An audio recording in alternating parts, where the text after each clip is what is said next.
आज फिर मैं जिस रूपक को लेकर के आपके सामने प्रस्तुत हुआ हूँ वो है नरेंद्र नाथ का। जी हाँ, स्वामी विवेकानंद के नाम से जिन्हें आप जानते हैं। आज ही के दिन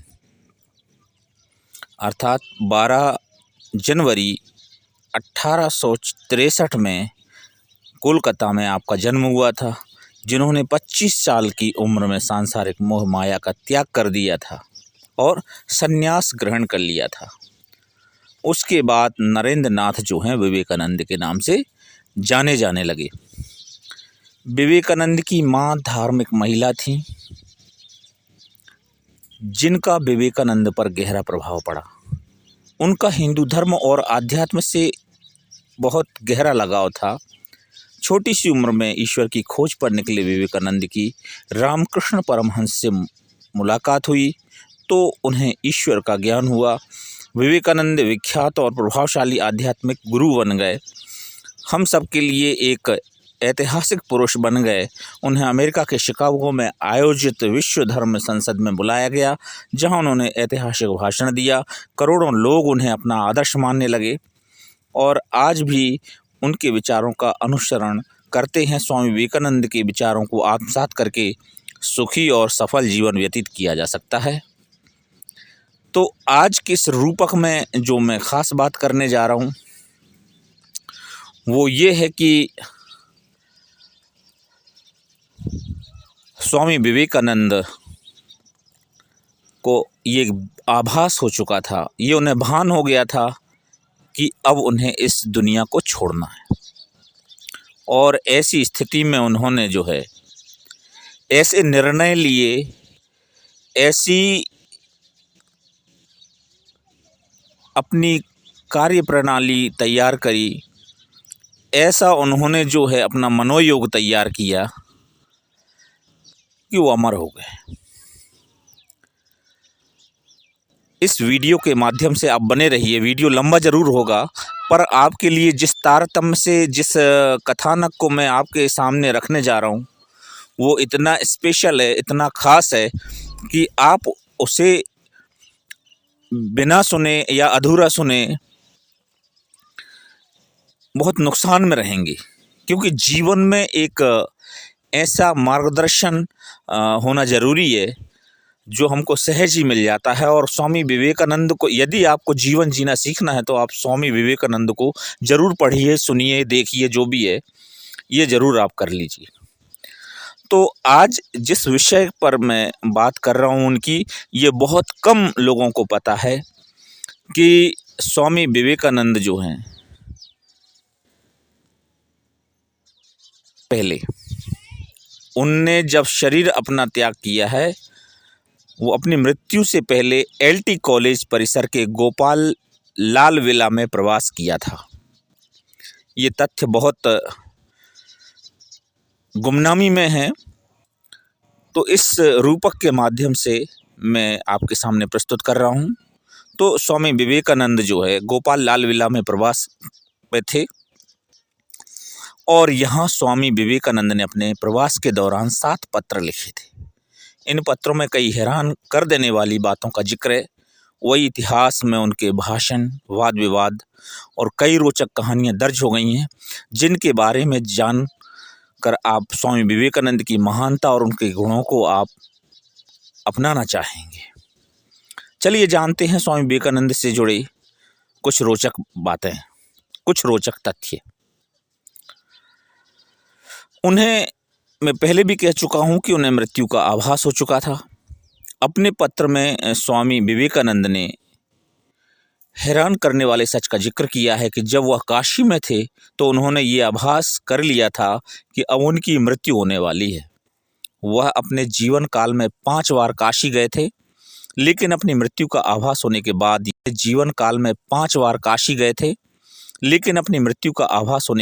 ये आखिरी काशी यात्रा थी। इसके बाद 4 जुलाई 1902 को स्वामी विवेकानंद महासमाधि में लीन हो गए। जब उनका निधन हुआ तो विवेकानंद जी महज 39 वर्ष 5 माह 24 दिन के थे। इसी वर्ष वह बनारस गए 1 माह वहीं ठहरे और बीमार होने के कारण स्वास्थ्य लाभ लिया।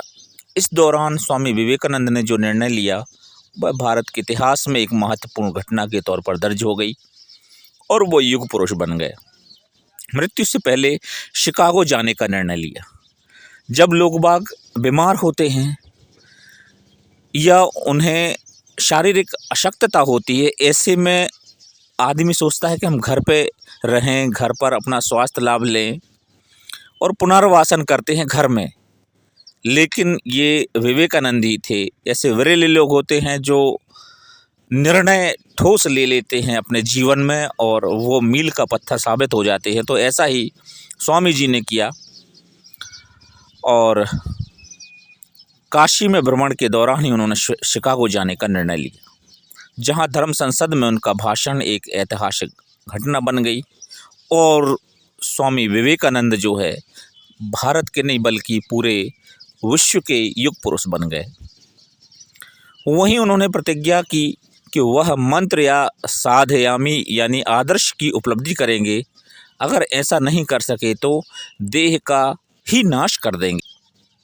स्वामी विवेकानंद को जीवन के आखिरी दिनों में बौद्ध धर्म का भी अनंत ज्ञान हुआ, जिसके बारे में उन्होंने अपने पत्र में लिखा है कि बौद्धों ने शैवों के तीर्थ स्थल को लेने का प्रयास किया, लेकिन असफल होने पर उन्हीं के नज़दीक नए स्थान बना लिए, जैसे बोध गया, सारनाथ आदि। अपना आखिरी पत्र स्वामी विवेकानंद जी ने 24 फरवरी को ब्रह्मानंद को लिखा था, जिसमें उन्होंने पत्र का जवाब ना देने को नाराज़गी जताई। एक गौरक्षक मिला उन्हें। गौरक्षक साधु सन्यासी जैसे कपड़े पहने हुए था और विवेकानंद से उनसे मुलाकात की और उद्देश्य पूछा तो गौ प्रचारक ने कहा कि हम देश की गौ माताओं को कसाईयों के हाथों से बचाते हैं और स्थान स्थान पर गौशालाएं बनाते हैं, उनके बीमारी इत्यादि का हम देखरेख करते हैं। इस पर स्वामी जी ने पूछा कि आपकी सभा की आमदनी का जरिया क्या है। प्रचारक ने कहा कि आप जैसे महापुरुषों की कृपा से जो मिलता है सभा चलती है। विवेकानंद ने मध्य भारत में पड़े अकाल का जिक्र करते हुए कहा कि 9 लाख लोग भूखे हैं, उनके लिए कुछ सहायता का काम करते हैं क्या। गौरक्षक ने सिर्फ गौ माताओं की रक्षा की बात करते हुए साफ इनकार कर दिया कि हम उनके लिए कुछ नहीं करते हैं, न कर सकते। फिर गौरक्षक ने कहा कि ये उन लोगों के कर्मों का फल है स्वामी जी, पाप के कारण ही अकाल पड़ा है, मनुष्य की गति ऐसी हो गई है। विवेकानंद ने गौ प्रचारक के इस तर्क पर जवाब दिया कि इंसान के पाप के कारण अकाल पड़ा है तो गायों के कर्मों के कारण वह कसाई के पास नहीं पहुंच सकती क्या।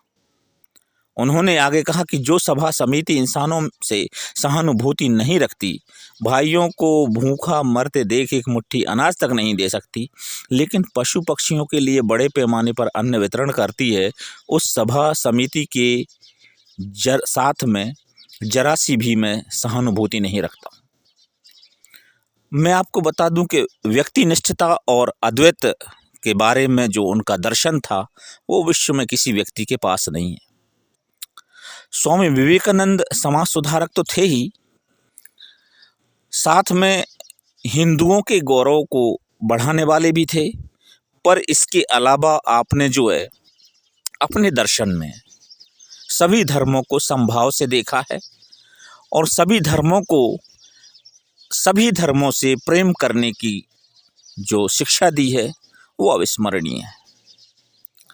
मैं आपको बता दूं कि स्वामी विवेकानंद के ऊपर कई सीरियल्स, कई फिल्म, कई लघु पटकथाएँ इत्यादि कई मंचन बने आज तक।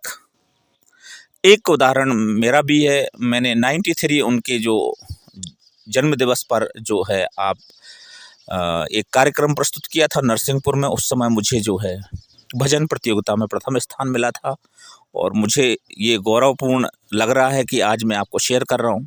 इसके बाद मैंने निरंतर 7 वर्ष तक आज ही के दिन, जिसे हम राष्ट्रीय युवा दिवस के रूप में मनाते हैं, हमने काव्य सम्मेलन का आयोजन किया और कुछ परिस्थितियां ऐसी बनी कि फिर वो हमने जो है काव्य सम्मेलन को विराम दिया।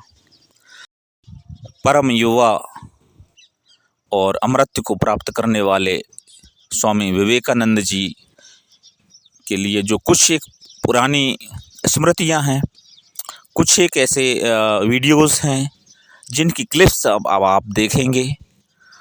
और इसमें मैंने जिस फिल्म की का जिक्र किया था स्वामी विवेकानंद, वो तो इस तरह से स्वामी विवेकानंद जी का जो सारा जीवन चरित्र है वो अनुकरणीय है। और मैं भारतवर्ष के सभी निवासियों से और दुनिया के सभी उन तमाम लोगों से अनुरोध करता हूँ जो विवेकानंद को पढ़ते हैं, विचार करते हैं, समझते हैं, वो उसका अनुकरण करें। राष्ट्रीय युवा दिवस की हार्दिक शुभकामनाएं। जय हिंद, जय भारत।